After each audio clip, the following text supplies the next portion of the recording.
What makes people feel that they are being treated fairly and valued? How do you incorporate diversity, equity, and inclusion into teamwork so that you can make an impact? Welcome to the School of Public Policy's series on strategies for career and leadership success. Hi, I'm Whitney Sheridan, Director of Communications for the School of Public Policy at Penn State. Today we'll be discussing leadership with a focus on diversity, equity, and inclusion with Catherine Baumgardner, our Director of Professional Development and Student Engagement. Hi, Catherine. Whitney, it's great to be with you again today. Also with us is our special guest, Penn State alumnus, KerriLaine Prunella. Carrie earned her bachelor's degree in international politics. She is the Chief Human Capital Officer at the Commodity Futures Trading Commission. Prior to her current role, she was a specialist leader at Deloitte Consulting.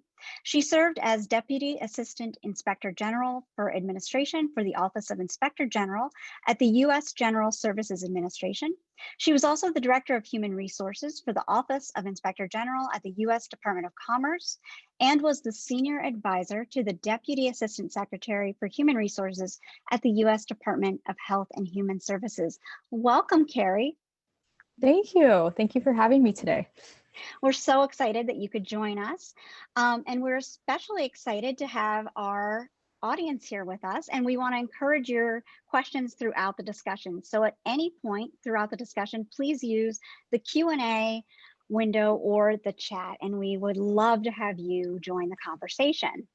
So Carrie, I want to start by asking you about your experience. You have 20 years of policy experience in the public and private sectors. How did you become interested in working with people and leadership? Well, it's interesting. I originally was going to go to law school right after undergrad and was so burnt out. So I decided I should have some real world experience. And my parents were, I had gotten back from a trip to vacation to Italy for 2 weeks back in those days, you could go. And my parents' broker was over and said, well, I recognize you're trying to figure out what you want to do. You were going to go to law school. I need help. People are leaving. Come learn about financial services. And I said, okay, it's important. It's a life skill. So I did that for about a year and decided I wanted to move to the DC area to go to grad school. I was still unsure of what I wanted to officially focus on. So I worked with mentors and talked with others that were in different industries, and finally decided I was going to work for the May department stores company and was in a management trainee program because I was definitely one who wanted to learn almost from an apprentice perspective. But then I had worked in retail in summers and thought it would be a good fit. I quickly learned I was on the wrong side of the cash register and I should only stay as a consumer.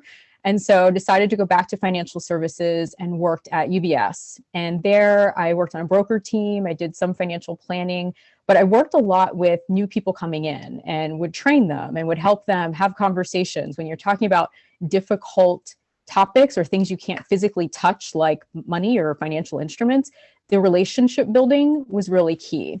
And it was interesting that I fell into human resources because it wasn't something that I had a lot of knowledge of, but I recalled taking a survey when I was an undergrad at Career Services, and 3 positions that bubbled up to the top of things to consider were community organizing, event planning, and human resources, none of which I thought of doing. But as they say, the rest is history. I found a position in the federal government. I was in grad school, so I was able to come in under a student appointment. I found the job the day that it closed, was able to fax in my information, if you can believe it, and came into federal human resources. And to me, it was, people are complex, as you know, and it was such an opportunity to not only learn about different topics, but figure out what makes people tick. And it's fascinating because regardless of where people graduated or the different life experiences, there's just so many things that you can learn. And because the complexity of the people, it makes the topic areas even more interesting. So that's kind of how I fell into it, and I haven't looked back. I assumed my current executive role a few months ago during the pandemic. So the people connection piece is even more important because I am 100% remote. I haven't met most of my team, and thankfully during the interview process, I was able to at least meet my boss. So it's been, those people connections that have come in to really get up to speed on what we're doing and be able to make those connections to move our mission forward. Wow, okay. Well, one of the things, one of the most important role that leadership plays in fostering a culture of diversity, equity, and inclusion, I wanted to ask you about is, what is that role that the leader plays? What is that most important role? The first thing I would say is level setting. You can't assume that everybody has the same baseline knowledge of a topic or experience. And so getting to know your team, whether it's your peers, people who work directly for you, if you are in a leadership capacity but not an official supervisor, so maybe you're leading a work group or a volunteer organization, it is so important because people are going to be coming at it from different perspectives, whether they worked in a different industry and they're passionate about the topic, or they've been in the industry for a while. And so there's a certain level of credibility. And depending upon where you're entering on that journey, it's really important to level set. Too many times people make assumptions, they don't ask enough questions, they don't ask follow-up questions. They solely rely on data. And I know in the policy world, the data analysis is very key. So I am not at all disparaging that. I'm just saying, understand the story behind the numbers and recognize where people have come to have an understanding of a certain topic, and then where do you need to go from there? And there may be divergent paths, but it's definitely getting people around the same page and then figuring out where they need to take those distinctions in their efforts. Well, do you see certain traits that are more important than others for any individuals to help cultivate a culture of diversity, equity, and inclusion? So ones who are willing to listen, and I will say I am sometimes guilty of, I will talk over someone, and it does depend on the circumstance. I've been in some meetings where someone wants to just share everything and it's not appropriate for who's there. So to kind of bring them back to reality, yes, I will interject. But for the most part, it's listening, it's making connections with others, it's understanding that I won't always have all the answers, but I do reach out to my network frequently to say, somebody contacted me about XYZ. I've only dealt with it in the federal sense. I don't know about it in the private sector sense. Can you help me with this? Or, wow, when I worked on XYZ project, I remember this. Is there something you can work through? And just being able to connect others, but that listening piece, because again, people have a lot going on in their lives. And I think more than ever this year has brought that to light. So making assumptions, not asking questions, not fully appreciating what people are bringing to the table, and just assuming that your lens of it is the only way to look at it. But the self-reflection element of, well, how do I look at things and where do I need to be to incorporate others' vantage point is very helpful. And I would say that self-awareness from a leadership perspective, don't assume because you've ascended to a certain role that you're finished with learning. That's just the next level of learning. And you'll notice those that do it and incorporate that into how they interact with their teams will be much more successful in the long term. Carrie, that aspect of self-reflection, I think is, I'm hearing you say that that's a really important aspect of this. It's important to certainly understand what our teams are, but understanding what's inside of us is important too. What are some of the things that you advise people to do to more deeply understand who they are and to do that reflection? Certainly. So one element that's very timely, talking about the diversity, equity, inclusion. So with my team, I talk about what are the I's of inclusion? What can I do to have an impact? And inclusion has two I's. And I'm not saying that it is only about you, the person, and that you can solve all your world's problems on your own, but it is really having that understanding of what makes you tick. How did you develop certain skill sets or come to learn about a certain topic? Who are others that are just as passionate about it? And then who are the ones that have a dissenting opinion? Because that's just as important. And a lot of times people are so used to surrounding themselves with like-minded, which not bad, but you do want to manage the groupthink piece. So the first thing is, what can I do to have an impact? How am I modeling asking those questions, making connections? There are a lot of rules and regs and policies and practice, and how can I ensure that I'm not confusing those? And I make sure people do research. I laugh when people say, oh, well, so-and-so taught me. Well, how did they learn it? And making sure that when I'm quoting something that I have a source document that's credible. It's not, there's a lot of interesting reads that are out there. I'll say Twitter, I don't use it, but from what I've seen, I know things of that nature, it creates a lot of opportunity for people to learn, but is it based in something that's actually a credible source? And so what do I need to do to have an impact? First is do the research, talk to individuals, and really understand what makes me tick, because the worst thing I can imagine is someone trying to tell my story for me and making assumptions. And I will say in this total remote world where we are sending a lot more emails, it's even more important to follow up, because you don't want that voiceover narrative of what someone is bringing from only their viewpoint to be how the conversation begins. And so the stepping back and just putting an intro line, I'm sending you this information so that we can follow up. That to me is a self-reflective piece, and not just assuming people are going to deduce from sending a message that they're going to completely understand everything I'm trying to convey.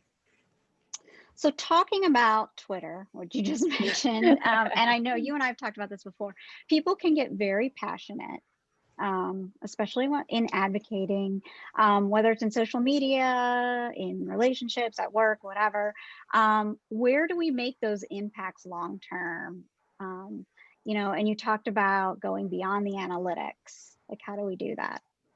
Well, again, thinking about the team, and teams come about in a variety of ways. I mean, for those that are attending today that are in the undergraduate, where you maybe aren't working full time and you're a full-time student, you are going to be on a work group or group work. And there are opportunities to get to know your members. There are times when one person might step up to lead a certain element of a project, but everyone should really be rallying around whatever that common vision is to move it forward, whether it's to get the assignment to your professor. That kind of, I'll say, baseline approach will serve you very well when you transition into the professional world, whereby you are going to be working with teams.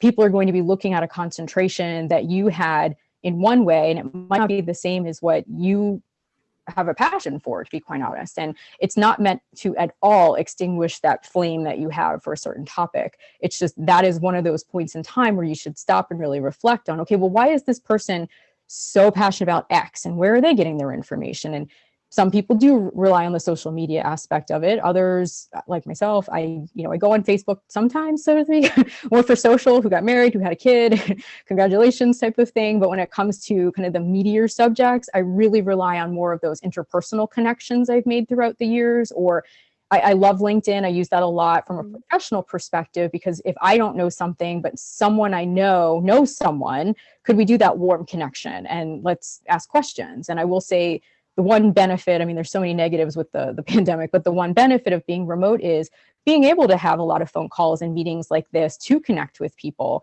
and learn about it. And so those type of skill sets that you're getting in that classroom setting will carry you for your first professional job and later. And as we discussed earlier, the higher you go, the more of the people issues you're dealing with to make certain changes. And it is going to be something that you are going to rely on more than you realize, and thinking about how you solve an issue and how do you approach it. And that inclusive piece comes into play, because it's like, well, who do you pull on? And you want people who don't necessarily share the passion that you do, but you want to also be able to keep certain things in check and recognize that others are more extroverted and just go to saying what they feel without thinking. And I appreciate that people are like that. I do think it's important to kind of pause, stop, and then think about what, the impact in the next phase of what you want to do to approach it.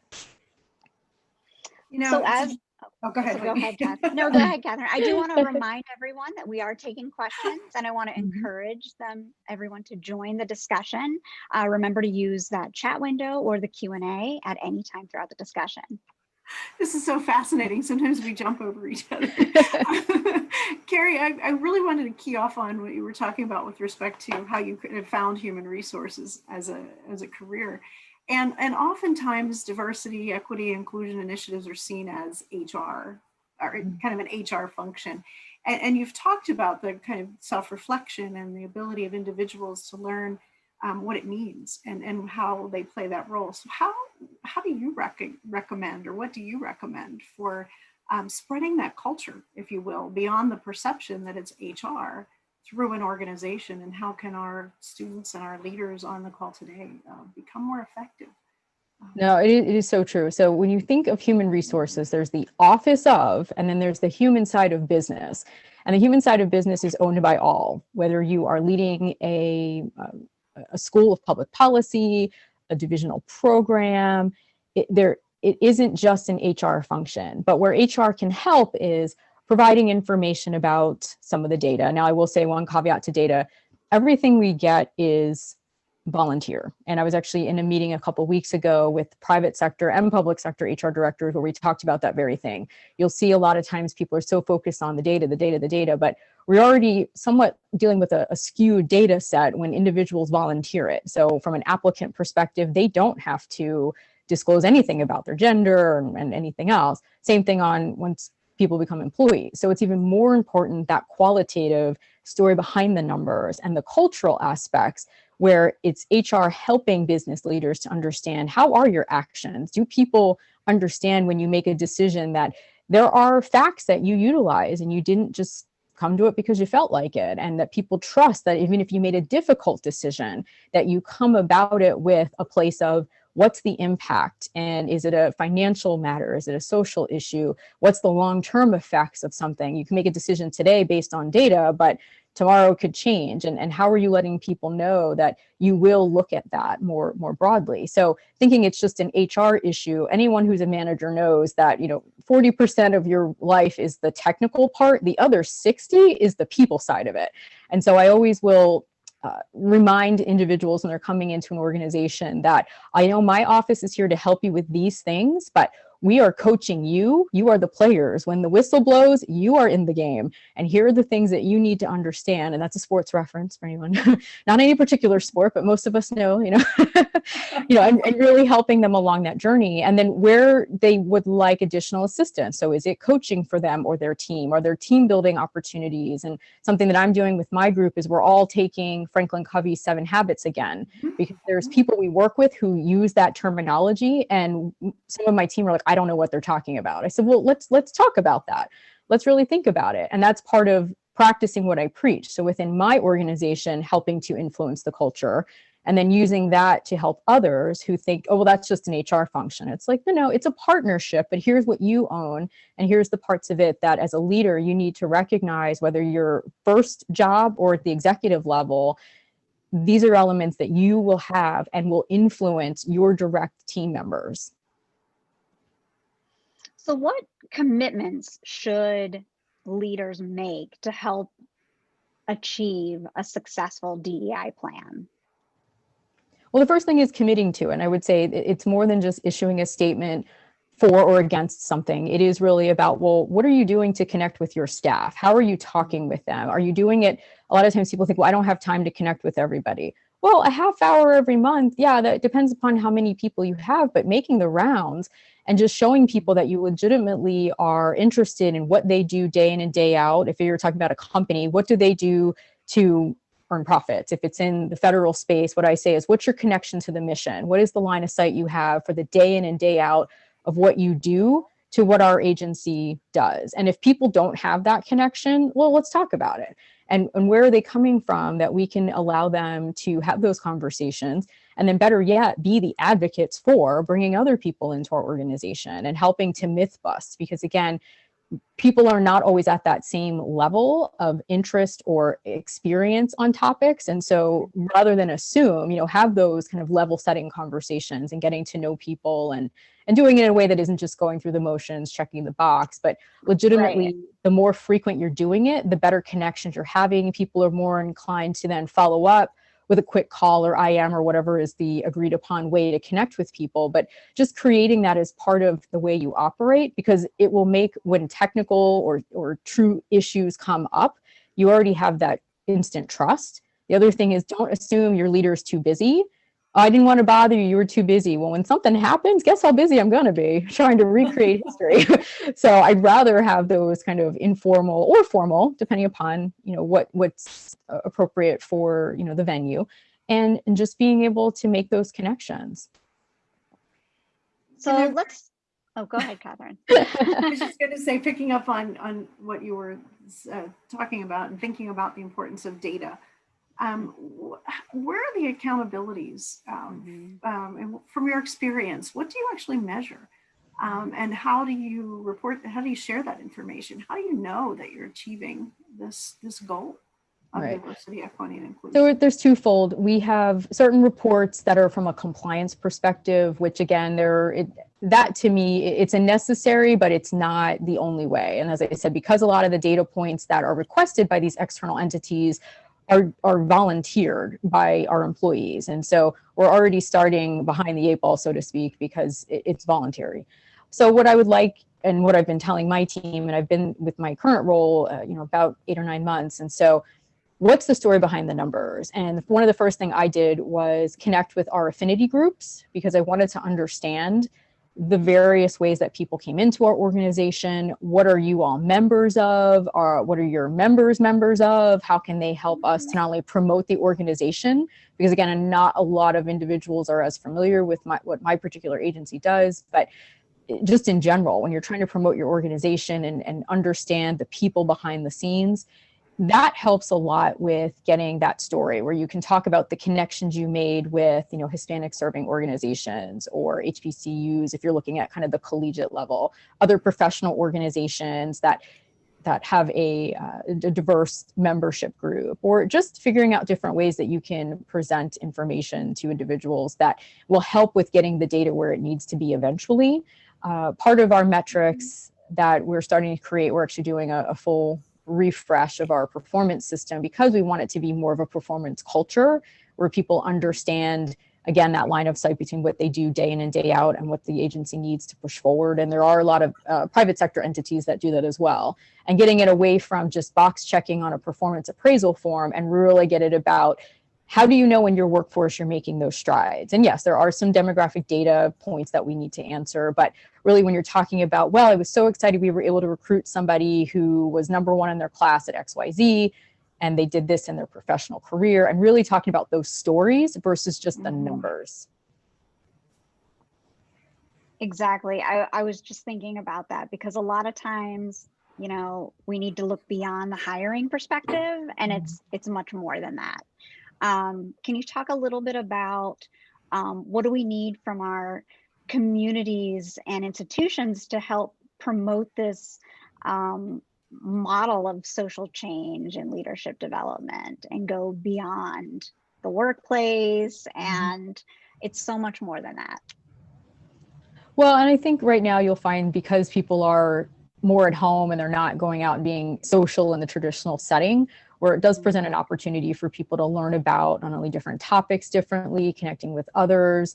I do think the people connection is just something that I don't know that people utilize to the fullest extent. And something I've shared in other forums is, when I was an undergrad, I didn't use mentoring or even understand what it was or why it was important. And now, 20 years later, I think about, wow, I missed out on so much, because you can learn about different topics through those trusted relationships. And one thing I will say about Penn State, that one of the reasons I've always stayed involved is, didn't matter what campus you started. I personally started at Berks, yay, or going to University Park or World Campus. When you graduated, what you studied, people are instantly willing to talk to you and answer questions. And so kind of that organic starting local as far as building a community. And people do use the phrase community in a broad way.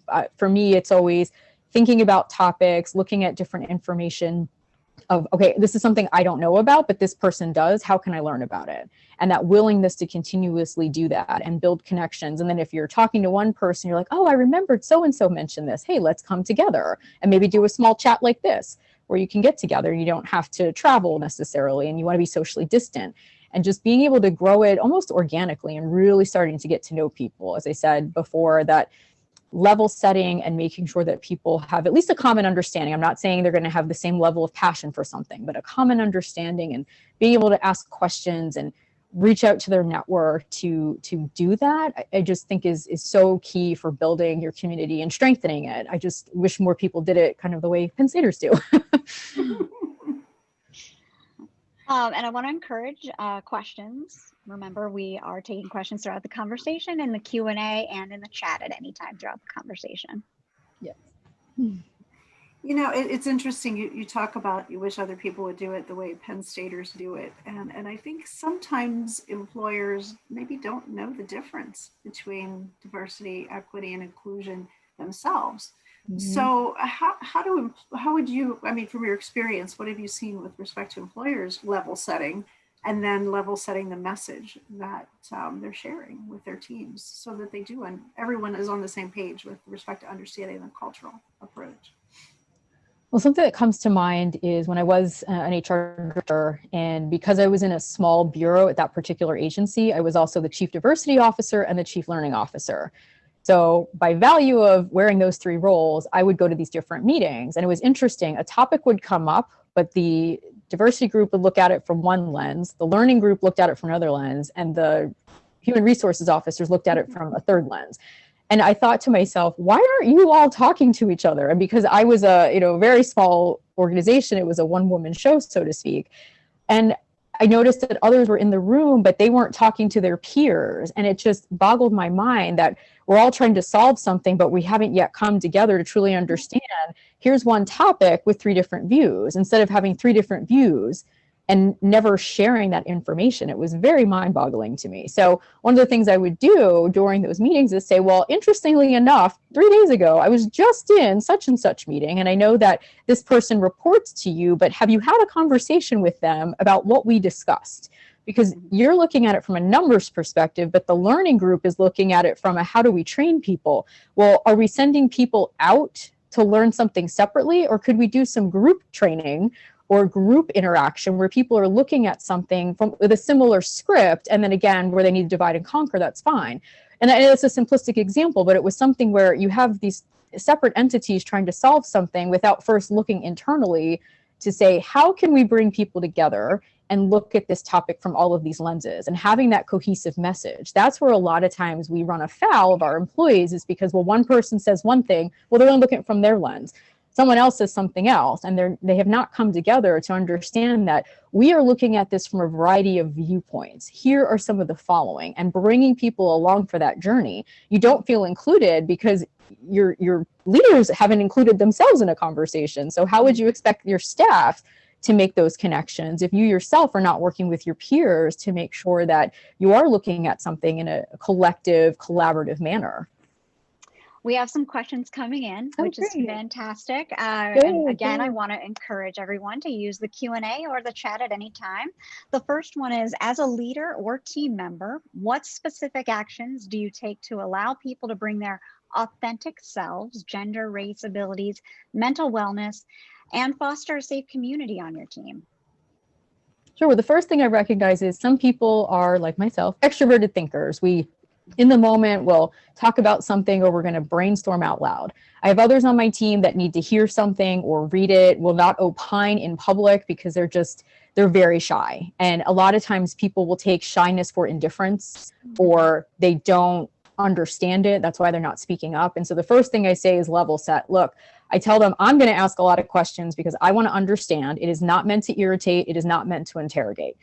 Others may not take that same approach. And so if you need to talk either with your direct supervisor one-on-one or come to me, let's talk about it.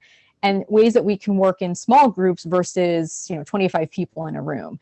And so that's the first thing, is letting them know that however they need to interpret information or participate is welcome. And again, with this virtual world, a lot of people are so excited they get to hide behind.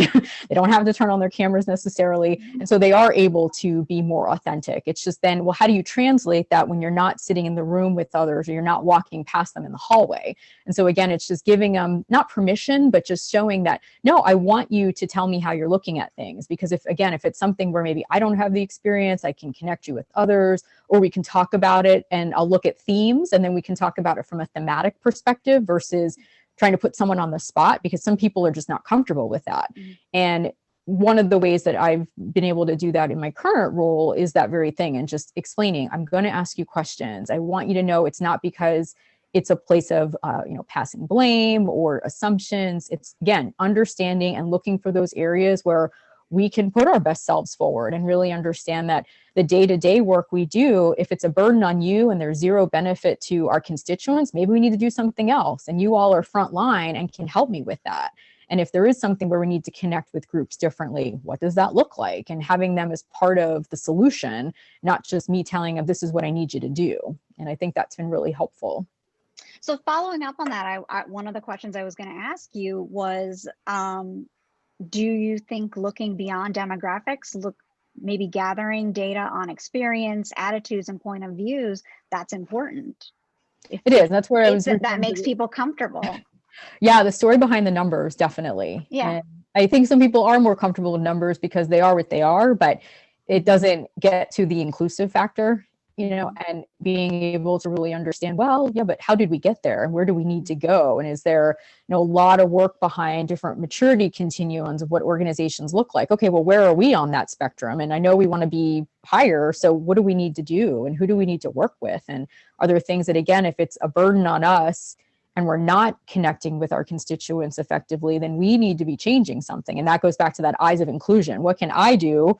And then you all as my team to have a better impact, and really thinking about that. And again, not that the numbers aren't important. I don't want to discourage all the data people who are attending today. They absolutely are. But when it comes to some of these more sensitive and people-driven issues, the story behind the numbers really is where we need to be focusing. Great. Here's another one. Being an HR director, did you feel as though it prepared you for making future connections and understanding the importance of diversity and inclusion? Did it make you a better leader?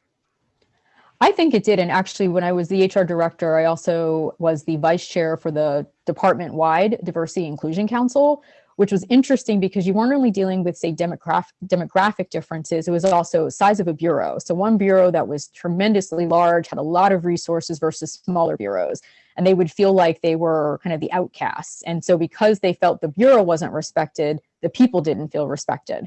And so the ability to bring all of them together and really think about it, I actually would utilize some of the examples from my alumni world, where I was on alumni council at the time and had been an affiliate group leader, and recognizing that some groups are tiny, other groups are geographically based, others are national but have a thematic. And so how do you bring all of that to show connections versus, oh, well, that's DC has this. Well, we're also a very transient area. So as much as we have a lot of people change and come in for 2 years and leave, and depending upon, so there are some consistencies and things that you want to make sure are in place regardless of who is here. I've definitely been able to translate that into the professional world, that, the who, the what, the how, all of those things are important, and you can't have one without the other. And so I definitely think the HR piece, I saw a lot more of the human side of complexity, as I mentioned before, but also was an opportunity to really think about how we do things and what is governed by an actual law or practice versus someone changing their approach for whatever reason without having a true, well, why are you doing that? And who said we should do it this way? And, oh, that's left over from 25 years ago. Okay, well, we're now 20 years into the 2000s, almost 21. Let's think about our approach. Right. So yes, definitely every experience has helped in a variety of ways. So can't emphasize enough, take full advantage of where you are, regardless of how difficult the job might be or thinking about experiences. Each one will give you an opportunity to learn and grow, most definitely. We have one here that says DEI is top of mind in all organizations now, public and private sectors, but there may be a point of DEI fatigue. What are some ways you suggest to keep the momentum going? It is an important and impactful initiative. That's a great question. Yes. And so that was actually one thing when a lot of the social news you were hearing about throughout the summer and some of the organizations that I was involved with, we were looking at it more of the, not the surface level, but the sustained and substantive aspects. And that was the group that I was referring to, where there were CHICOs, that's a government phrase, Chief Human Capital Officers and Chief Human Resources Officers from public sector, private sector, and some non-US public sector entities. And so it was interesting because we were all talking about the same thing, but in a manner where it was, well, we don't want to just issue a statement and hope people think that's enough, because it really isn't. And there's too many meetings where they say, well, we should do something. Well, who has done something that's proven to be effective for their workforce? And again, that someone in their organization can legitimately say, wow, we used to do this, now we do this. And what were those steps, and sharing some of the journey, because again, you can't assume people know that you're going to go from point A to point B without some hiccups. And so what does that look like? And that it's okay for change to be difficult. If it's not difficult, then it's probably not worth doing.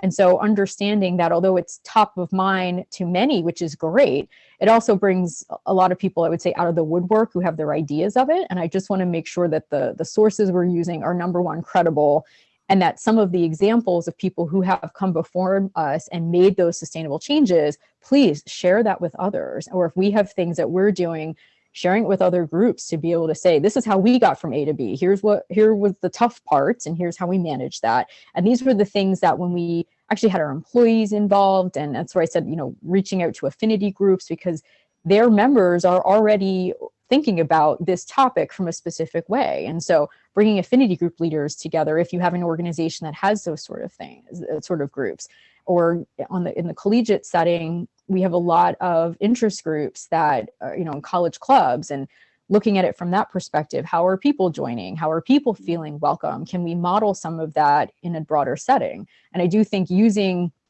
some of the approaches you have for your social groups and bringing people together where they're not tied to a common mission per se, or people aren't paying them and don't want them to quit and aren't looking to fire them. You're able to bring some of those individuals together more organically, where you can have some of those changes. So top understands what you need to do, the middle and at the employee level, and you're really starting to see those messages begin to converge and create the things that the organizations want to be successful. We have another one here. As someone who will be soon graduating and starting their Congrats. career, I know. What are your recommendations on establishing credibility amongst those who have been working in that organization for many years, as well as combating any generational differences? Well, I can tell you as someone, and full disclosure, I'm 41, but most people think I'm younger than I am. It's a fact, but the piece of it is I've never let it hold me back because I thought I was going to be the youngest in the room or the only female or something of that nature. The way I look at it is, okay, well, I was put in this situation for a reason, and I will make my presence known. So I get to know, again, my bosses, my peers, people who just started, and especially if it's an organization where they have a formal orientation, whether it's remote or in person, hopefully in the future, get to know the individuals. You are all starting at zero, so to speak. Even if you're just coming out of undergrad and maybe someone else worked in a different industry, get to know those individuals. There are people that you are going to be connected with for whatever the duration is for your time at a firm or with an agency. There are certain formal programs that are established in certain agencies and certain companies to help people with acclimating to the new world, so to speak. I would say never let some of those perceived barriers like your age or your look be self-limiting. To me, it's a great opportunity to meet people and thinking about how you want to have an impact and being able to listen and learn and let others teach you, also bringing in expertise. And I know those of us that were, I would say, high achievement oriented, where if you write a to-do list and you did something else and you add to the to-do list, right? That's a skill set and an approach you will always have. But there's also that opportunity to kind of step back. And if you're starting something new, have that fresh lens. I'd also say reach out to peers that you know now who maybe are going to be working in other industries because you are going through that. I would say work with your career center. And once you're on the alumni side, there is an alumni career center. I personally used that myself when I was 25 and had my, what I would call quarter life career crisis because I wasn't sure what I wanted to do. And there are resources there and other people who can connect you with people. And again, I can't say enough the power of our Penn State network, because it is something where I still am connected with people that I met my freshman year in orientation. And, we were just at different paths in life, but throughout, we still text each other on our birthdays and, try to keep connected. And if someone works in an industry, it's like, hey, do you know someone over there? I'm starting a new job. And fear not, regardless of if you're just starting as an undergrad in the new world or you're changing jobs, you will always be new somewhere. And it's just important to make those connections. And again, leverage, and I use leverage in a positive way, leverage your network to help you with getting through that situation. Well, Carrie, this person is asking about, generational differences, but also building these teams where you are collaborating with people with different experiences and backgrounds can form really effective collaboration experiences as well.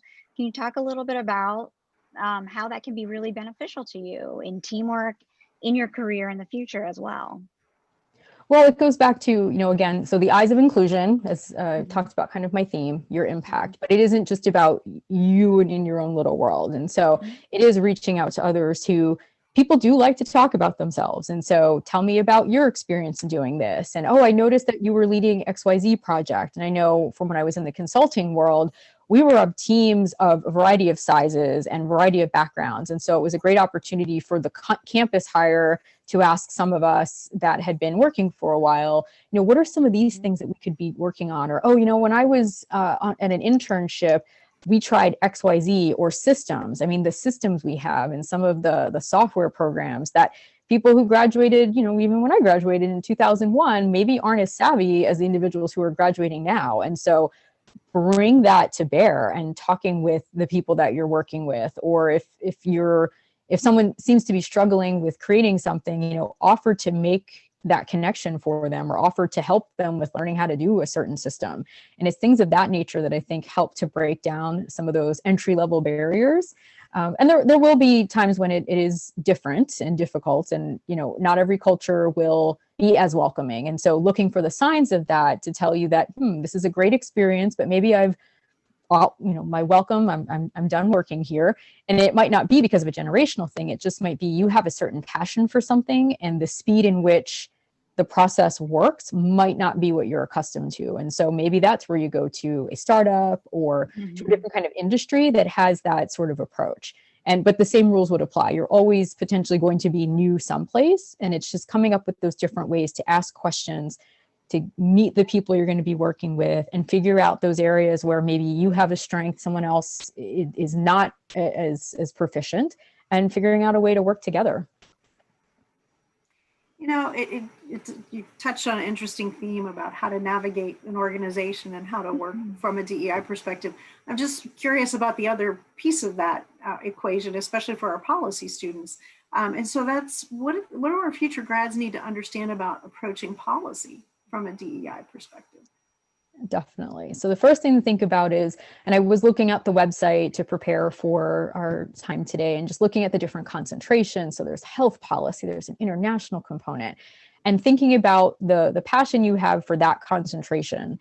There are going to be others who maybe aren't as enthusiastic about it as you are. And so recognizing that that's helpful because it helps you look at the circumstance for, well, what are my constituents going to be thinking about this certain topic? So if it's health, also think about, is it a US centric view of something versus working in an international space? And so one of the agencies I worked for, and actually a trade association I worked for, had a large international component, and just the type of meetings that they had were very different than what we were looking at. And it was about, machine tools. Who knew a laser could be so so interesting, right?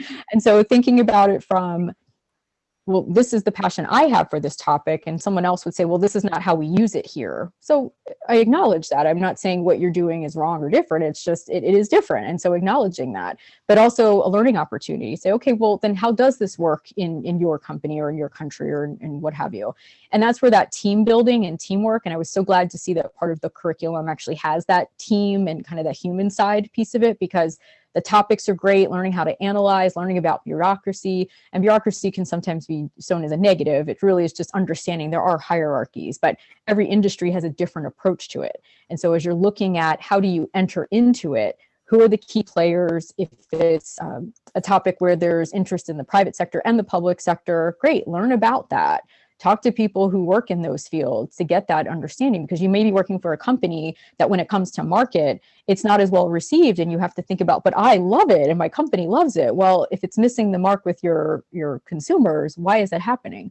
Or with your constituents? And really thinking about, again, those connections, the story behind the numbers, and thinking about the best ways to launch something where it is more inclusive of, well, how will this affect individuals? Is it a social impact, a financial, reputational risk? Like what happens in this? And not asking enough of the questions won't allow you to be successful. We have a question coming in.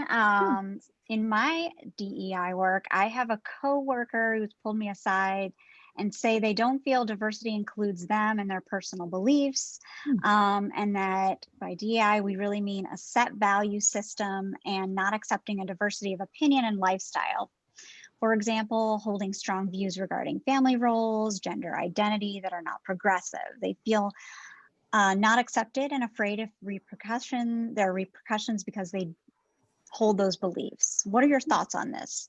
Thinking about workplace training messages and focuses. When we say DI, are we really saying something much more specific and limited than everybody is welcome and all views are respected? Well, it shouldn't be limiting. So the first thing I would say is look at what is either the value statement or the cultural elements that are either visible through a mission vision statement of the organization.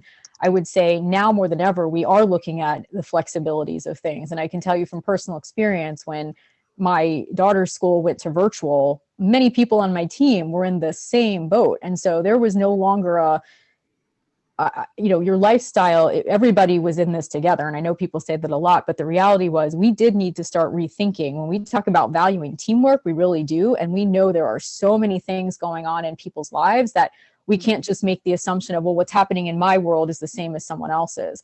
And I do wonder with regard to the acceptance of the way people operate. I mean, to me, bring your whole self to everything that you do. And, it doesn't matter what kind of background that you have or your family situation. I mean, I really think that's something that detracts from the ability to get their work done. And if people are managing the process so much and not the outcome, they're definitely setting themselves up for a lot of issues. And I think from an employee perspective, the feeling valued, feeling welcome, feeling that your technical expertise is there, it shouldn't matter per se what's going on in your personal life. So I wonder, are there individuals that they trust that they can talk to about what that looks like? And, again, thinking about what does the company actually espouse as their mission, their vision, their values? Because if there's a conflict with that, I don't know that that's something that would go away anytime soon. And that's one of those, let me reflect on what makes me tick. What are my passions?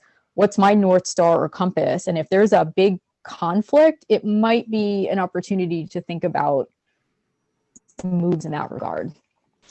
Yeah, that really reminds me of, a lot of organizations and companies. Sometimes there are power structures and inequities that can really become embedded in an organization where there's just this culture of fitting into the company. And it's very hard to break out of that. So that's kind of the feeling that I'm getting from that. But I wonder what can recent graduates or people who are currently in the job market do as they're currently interviewing to get a true understanding of the company or organization's culture during that hiring process, and what their DEI plan might be, or what kind of programs that they have? Well, the first thing I would do is when you're researching the company, go on their website and look at the About Us and look at what do they show as their vision, their mission, their values. And do they have affinity groups or other organizations where you want to bring, again, that whole self to the workplace, and where they value where individuals can come up with different solutions and they're going to manage the outcome and not the process to get there? Because that is micromanagement, by the way. And there are, few instances where you do need to have kind of a lockstep approach with what's going on. But most of the time it's, did they meet the deadline that was established? Is the work product great? And ask those kind of questions. And especially if someone is interviewing with the person that's going to be their direct supervisor, inquire, when I have questions, or how do you like information to be shared? If they say, I want to know hourly what you're doing, red flag, move on. If they say, well, we don't embrace people and the social elements of work, that takes away from them doing their work. Well, you know what? To some people, work is their only social outlet. And I'm not saying that it should take away from getting work done, but there isn't anything wrong with being able to be friendly with people you work with. And again, in this COVID world where people are remote, it's more so a noticeable fact that the inclusive cultures and those organizations that have these sort of environments that are more welcoming to kind of that your whole self, they seem to be doing very well based on meetings that I've been attending over the last few months. There's others where they were very much about, nope, you go into your cube, you don't come out until 5. That's kind of a problem, and people are not adjusting as well. Mm-hmm. So I do think asking those kind of questions, asking how they want information, how do they deal with difficult situations, and it is very telling when they say, well, I just get people and they need to bring me a solution. Well, if you're expecting someone's going to have all the answers as a brand new person, that's unrealistic. And so if they're not talking about we work as a team and what does that look like? So ask for examples. You know, they're interviewing you as much as you should be interviewing them. And so some of that pre-research about the company, look about news or agency, look at news about them. Again, some of the people who work there. This is where LinkedIn to me is very helpful. Look up people who work there. Do you know anybody well who knows someone there? Because maybe they can provide you some insight, or people who used to work there. And I think it's Glassdoor that has different reviews. Some of them are helpful. Some of them are really just people venting because they weren't able to get their way. I mean, full disclosure, I've seen both. So, but you know, it's still a data point. It's still a qualitative aspect of what you could be doing. But I think just asking some of those preliminary questions and seeing how they respond, and then comparing and contrasting, you'll definitely see, you know, a difference. And I would say if you have multiple levels of interviews, asking some people the same question to see how they view it. Because if it's too party line, you wonder, like, what are they hiding? Others are definitely more forthcoming and will help you with that. And then again, if you happen to be on LinkedIn and people know people who work there, use that to the fullest extent, most definitely. As we wrap up, I want to remind everyone that we have some time for questions, so don't hesitate to use that Q&A or the chat box at any time. You know, Carrie, it's, as I'm listening to you, the aspect of self-reflection is obviously very important as an organization, as a person in an organization, as well as when you're trying to figure out, is that the right organization for me? And so I can clearly see that self-reflection and self-knowledge is really important. And I'm also hearing a lot about the data and the importance of understanding the stories behind the data. And it causes me to wonder, how do we know when we've gotten there? As an organization and as a person, how do we know? Or is it just an ever-evolving process that requires us to always be attentive? It's ever evolving. And one thing I will say is when people say, well, we're waiting for the right time to change. Well, you're going to be waiting for a very long time. There's never a right time for anything. And so just taking that moment to say, I've made a decision, I'm going to do X, or the organization is going to do X. And again, bringing people along for the journey, having opportunities to stop before you go so far down and say, okay, are we still on path? And that could be something more formal where there's actually an evaluation process. And I know a lot in the policy field where there is that evaluation. How do you know a program is effective or something is having the return on the investment that was expected from a financial perspective? And just, it is something that's constantly evolving. And I do worry if there's organizations that say, nope, we did this, we're great, and we're going to stay like that forever. Yep, my work here is finished. And that's why I said, you know, too many times, you know, it does start with the leaders and where they think, well, I'm here, I don't need to continue learning. Wrong answer. That is not the model for your organization, for the people in the organization, and to take the organization further. And it is constantly evolving. And so, but, you know, there's a lot of programs and there's a lot of, you know, group learning that's there to help people with navigating. We're going to be dealing with a lot of change. What are those points in time or the frequency that we need to stop and talk about it? And I don't mean talk just to talk, but really, you know, here's a quick check-in. If you're trying to do, you know, a reorganization of an office, you know, there's certain things you're going to do daily during that point in time. And then you won't have to do that after you get to a certain milestone. And I do think having structure, but with flexibility is very important, because if it's too rigid, then you're not willing to look at, well, maybe we should be doing something different. Or if it's too planned and you're too far down the road that you can't go back. And again, it's not a one size fits all approach, but the fact that constant evolution is a fact and that change will always happen. Waiting for a perfect moment or not doing something, and not doing something is always an option.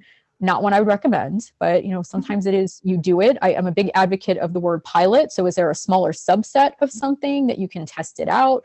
Or like in the DEI space, because there's so much information that's out there, are there some that are better than others? And what does that look like? I mean, I know I was sent a link once to share with an organization, and the person who wrote it was like a singer-songwriter. So on one hand, I appreciate they have interest in the topic, but do they have credibility? And to me, that was not the path to go down. And so it was important to say, well, that's one option. Thank you.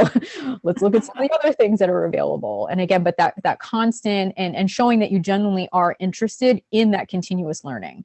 And I do appreciate when my team says, hey, did you see this? Or I send it to them. And again, I put a little line in, This is not meant to take you away from what you're doing, but it will help us in the following, because this is what we're doing in the human capital space, or this is a direct impact on our agency. And here are some things to understand, because this is why the managers you're trying to work with seem to be distracted.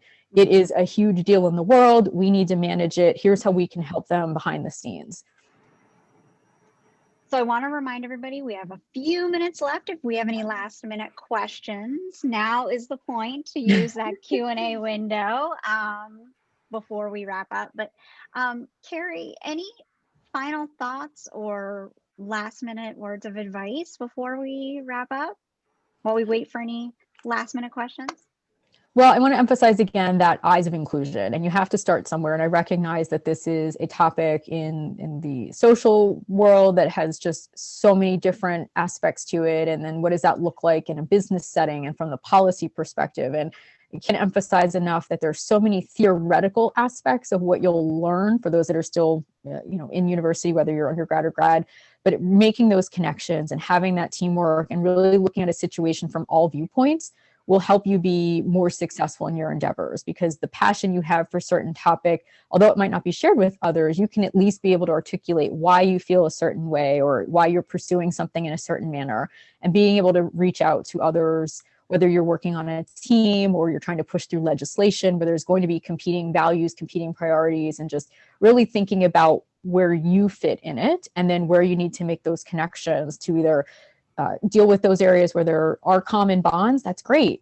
Then you can focus on the areas where there seems to be some challenges. And I think just taking some of what you're learning in the formal setting and supplementing that with what it looks like in the professional world, whether it's at an agency, a company, internationally, and just recognizing there will be different viewpoints, but how you make those connections will serve you really well. And then again, another plug for reaching out to the career resources that are available, whether it's through the College of Liberal Arts, the alumni network, is just phenomenal, and something that I personally have benefited from and tried to share that to the extent possible. So happy to help in any way. Catherine, do you have anything that you wanted to? I couldn't add anything to that. That was absolutely wonderful, Carrie. That emphasis on lifelong learning, I think, is so critical. This is just not something that has a beginning and an ending. I think it's a constant evolution and an awareness. And as leaders, we need to always have our finger on the pulse and be willing to take that step back and say, wait a minute, I'm hearing something different than I might have expected. I don't understand it, but let's talk about it. I think you're right. Keeping those doors open is so critical. Fantastic. Thank you so much. Yeah, agreed. We could spend another hour with you.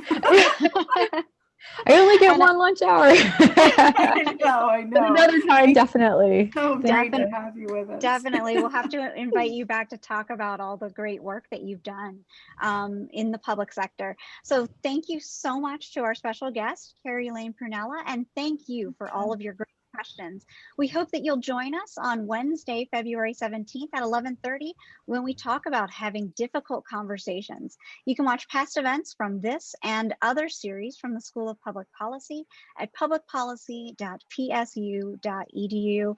I'm Whitney Sheridan with Catherine Baumgardner. For all of us from the School of Public Policy, thanks so much for watching and have a great day. Thanks, everybody.